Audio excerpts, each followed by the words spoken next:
Assalamualaikum, kami daripada kumpulan 1, daripada seksyen 1. Kami akan membentangkan penyakit berjangkit iaitu AIDS. Assalamualaikum, nama saya Nurul Taibah binti Muhammad Tamizi, KBA 2315100014. Objektif pembelajaran yang kita dapat adalah dapat menerangkan definisi AIDS, dapat menyatakan penyebab AIDS, dapat menyatakan morfologi AIDS, dapat menguraikan epidemiologi AIDS, dapat menyatakan tanda-tanda dan gejala AIDS, mengenal pasti ujian diagnostik, menyatakan cara prevention AIDS, dapat menyatakan cara pengurusan penyakit AIDS dan menguraikan prognosis AIDS. Pengenalan. AIDS adalah singkatan daripada Acute Immune Deficiency Syndrome. AIDS disebabkan oleh virus HIV ataupun dikenali sebagai Human Immune Deficiency Virus.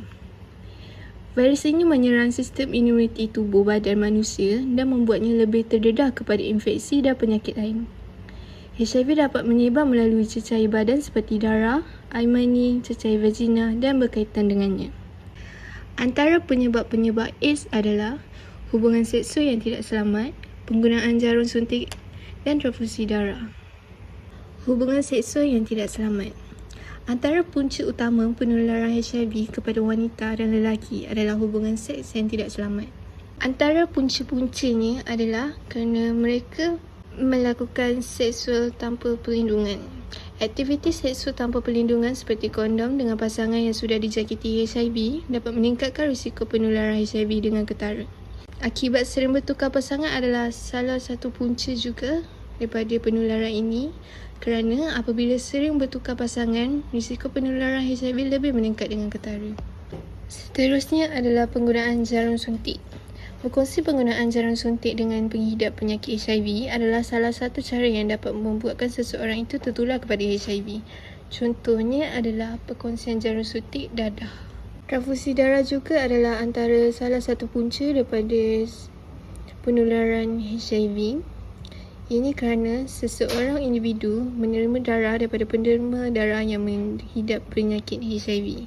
Tetapi, risiko penularan ini adalah rendah kerana zaman sekarang apabila mereka hendak menderma darah, mereka perlulah membuat ujian saringan seperti membuat ujian HIV dan penyakit lain terlebih dahulu untuk mengelakkan risiko penularan penyakit seperti HIV. Saya Anumardia binti Meran. Nombor ID KBA 23151000. Bahagian saya lah iaitu morfologi AIDS. AIDS merupakan penyakit yang diperoleh daripada virus HIV. Virus HIV merupakan jenis retrovirus yang memiliki gen RNA dan enzim reverse transcript. Enzim reverse transcript ni ialah enzim yang mampu mengubah RNA menjadi DNA. Virus tersebut mempunyai bentuk yang bulat dengan diameter 100 nanometer, dikelilingi dengan lipid yang berasal daripada membran sel yang telah terinfeksi daripada virus. Lipid tu adalah untuk membantu virus mengenali dan menempel pada reseptor spesifik pada permukaan sel yang telah terinfeksi serta untuk melindungi virus dari sistem kekebalan tubuh badan.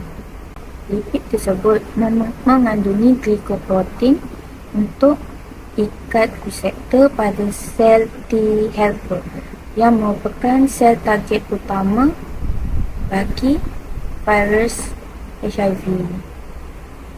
Dalam virus tersebut, kita akan jumpa inti yang berbentuk krucil. Dalam tu, kita mengandungi dua untai RNA dan enzim reserve transcript, enzim integrase dan enzim protease. Di situ juga kita akan jumpa protein kapsid, iaitu protein terbesar, dan protein nukleokapsid. Seterusnya, epidemiologi. Epidemiologi merupakan cabang ilmu yang mempelajari sebaran, penularan dan faktor-faktor yang mempengaruhi penyakit AIDS di populasi manusia dan Malaysia. Epidemiologi di dalam dunia.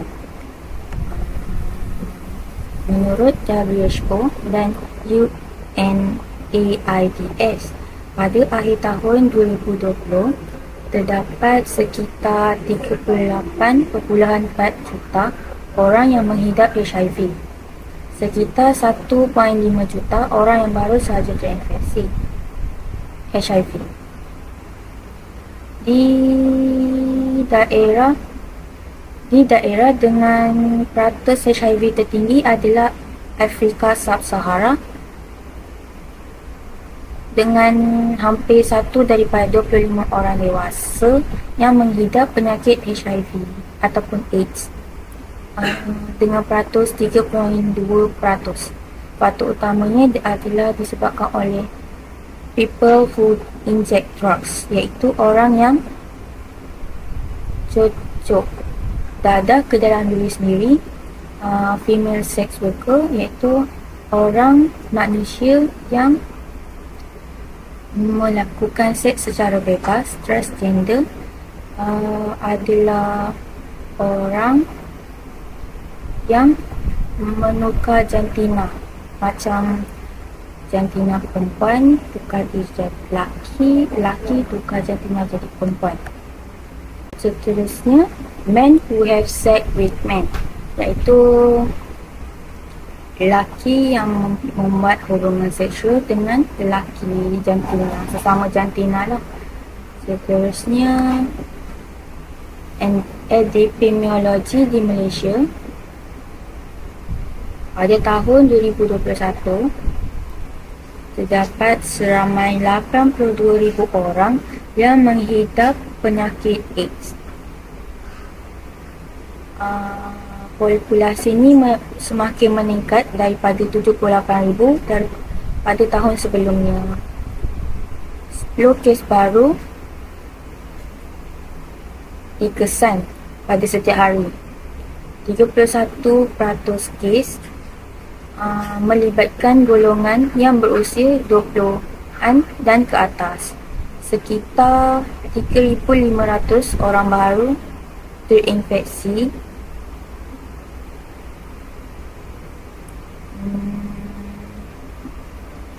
Sejak daripada kes pertama, iaitu pada tahun 1986, lebih daripada 100,000 orang didiagnosis dengan HIV dan lebih daripada 13,000 nyawa telah diambil dengan AIDS.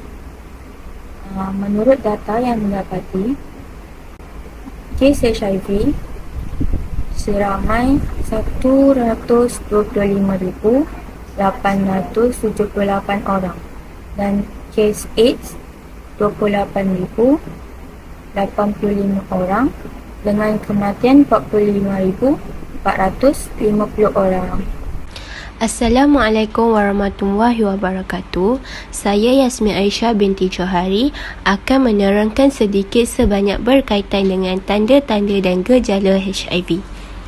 Tanda-tanda awal kepada pesakit yang belum disahkan positif HIV, mereka akan mengalami sakit kepala, batuk, sakit tekak, demam, cirit-birit dan bengkak kelenjar limfa.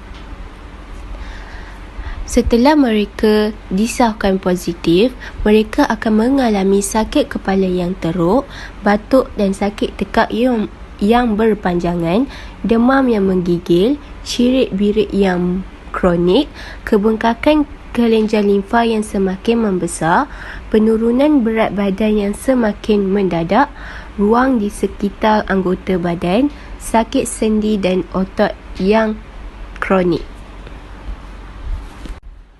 Seterusnya, ujian diagnostik. Untuk maklumat semua, terdapat pelbagai ujian HIV yang dilakukan berdasarkan waktu seseorang itu terdedah kepada virus HIV. Ujian untuk kita mengesahkan virus tersebut adalah kita panggilkan window period. Antara ujian HIV yang boleh mengesan virus ialah ujian nucleic acid amplification test NAT. Ujian ini boleh mengesan virus 10 hingga 33 hari selepas pendedahan kepada virus. Tempoh keputusan adalah 1 ataupun 2 minggu. Ujian yang kedua adalah ujian antibody ataupun antigen. Ujian ini kita akan mengambil darah ataupun sampel air kencing untuk mengesan jangkitan. Tempoh pendedahannya sekitar 18 hingga 45 hari. Dan tempoh untuk mendapat keputusan mengambil masa dalam 2 hingga 3 hari. Ujian yang ketiga adalah ujian Rapid and Self Antibody Test. Seperti yang diberi, ujian Rapid Test HIV adalah ujian saringan yang boleh memberi keputusan yang cepat dalam masa 30 minit sahaja. Tempoh pendedahannya adalah 23 hingga 90 hari. Gambar berikut adalah peringkat-peringkat jangkitan HIV mula tersebar. Assalamualaikum, saya Wan Mazlin binti Wan Mustafa, nombor KBA 231510012. Dalam slide ini, saya ingin menceritakan serba sedikit pencegahan atau prevention dalam jangkitan HIV ataupun AIDS ini. Pencegahan yang pertama adalah melakukan hubungan seksual yang aman. Amat penting untuk diketahui cara mencegah HIV ataupun AIDS ini yang utama adalah dengan melakukan hubungan seksual yang aman. Tetapi hubungan seksual ini hanya boleh dilakukan untuk suami dan isteri saja bagi yang berkahwin di dalam Islam. Bagi masyarakat barat dan juga orang yang bukan beragama Islam, disarankan untuk melakukan hubungan seksual menggunakan kondom sebagai cara mencegah AIDS ataupun HIV. Selain itu, hindari jugalah melakukan hubungan seksual dengan bergonta-ganti pasangan. Contohnya, bergile-gile dengan individu yang lain. Ini kerana melakukan hubungan seksual secara bergile-gile dengan individu yang lain ini akan menyebabkan risiko untuk jangkitan ini semakin tinggi. Kerana kita tidak mengetahui sejarah kesihatan ataupun tahap kesihatan seseorang individu itu. Penggunaan jarum suntikan yang sama juga adalah salah satu sumbangan yang utama dalam jangkitan HIV dan AIDS ini. Berkongsi jarum suntikan boleh menjadi laluan penularan HIV dan AIDS. Sebabnya, picagari yang telah digunakan oleh orang lain akan meninggalkan darah. Sekiranya picagari tersebut telah digunakan oleh penghidap penyakit HIV ataupun AIDS, sudah tentu risiko penularan penyakit tersebut iaitu AIDS dan HIV ini akan menjadi lebih tinggi. Sekiranya anda menderma darah, anda harus memberi perhatian kepada penggunaan picagari. Pastikan picagari yang digunakan baru sahaja dikeluarkan dari bungkusan tertutup untuk memastikan kesterilannya. Seterusnya, kita juga digalakkan untuk menjalankan pemeriksaan HIV dan AIDS secara rutin. Pemeriksaan HIV secara rutin adalah cara yang sangat penting untuk mencegah jangkitan AIDS dan juga HIV. Anda yang aktif secara seksual sangat dinasihatkan untuk menjalani saringan HIV sekurang-kurangnya setiap 6 bulan. Pemeriksaan HIV ini juga boleh membantu seseorang untuk mengesan jangkitan seawal yang mungkin supaya dapat mengelakkan komplikasi daripada penyakit yang lebih serius dan tidak berkembang menjadi AIDS. Cara mencegah jangkitan HIV dan AIDS ini adalah berkatan bagi lelaki. Berkatan ini dapat menjaga kebersihan alat sulit lelaki dan ini juga diketahui dapat mencegah jangkitan. Ia juga telah disahkan oleh Institusi Kawalan dan Pencegahan Penyakit AIDS. Ia mengatakan bahawa berkatan bagi lelaki dapat dan boleh mengurangkan risiko jangkitan HIV dan AIDS sehingga 60%. Cara seterusnya untuk mencegah jangkitan HIV dan AIDS ialah mengelak daripada menggunakan dadah ataupun ubat-ubatan yang terlarang. Penggunaan dadah dan juga ubat yang terlarang boleh mencetuskan seseorang bertindak kompulsif dan juga agresif.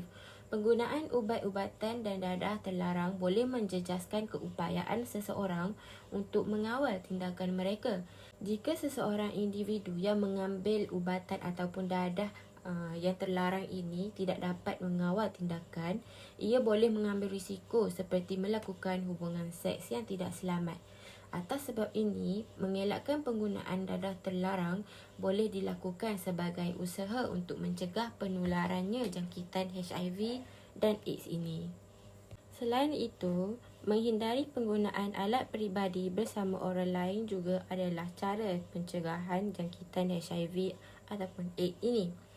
Alat peribadi seperti berus gigi ataupun pencukur tidak boleh dikongsi dengan orang lain.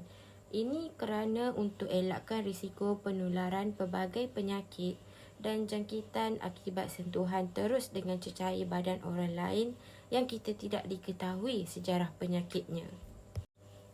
Untuk slide ini, saya akan menceritakan serba sedikit tentang pengurusan untuk pesakit HIV dan AIDS. Pengurusan yang saya akan jelaskan ini terbahagi kepada 3, iaitu pengurusan untuk pesakit yang tiada risiko jangkitan penyakit AIDS dan HIV.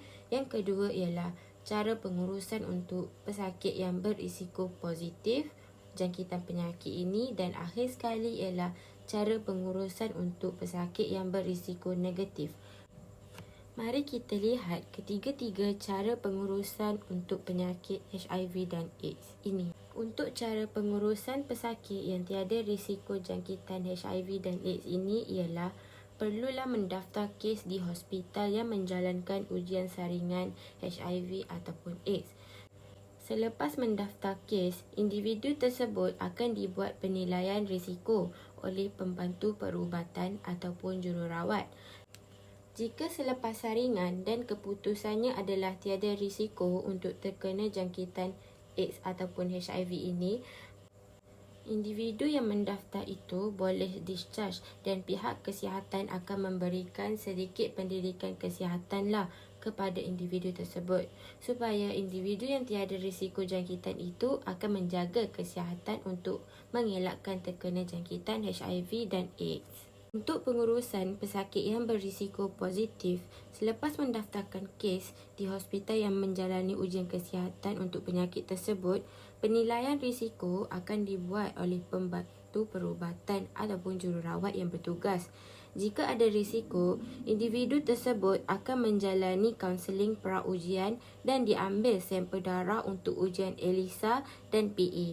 Individu tersebut akan dibuat temujanji selepas 2 minggu untuk menyemak keputusannya. Selepas 2 minggu, individu tersebut mesti datang ke hospital untuk mengetahui keputusan ujiannya.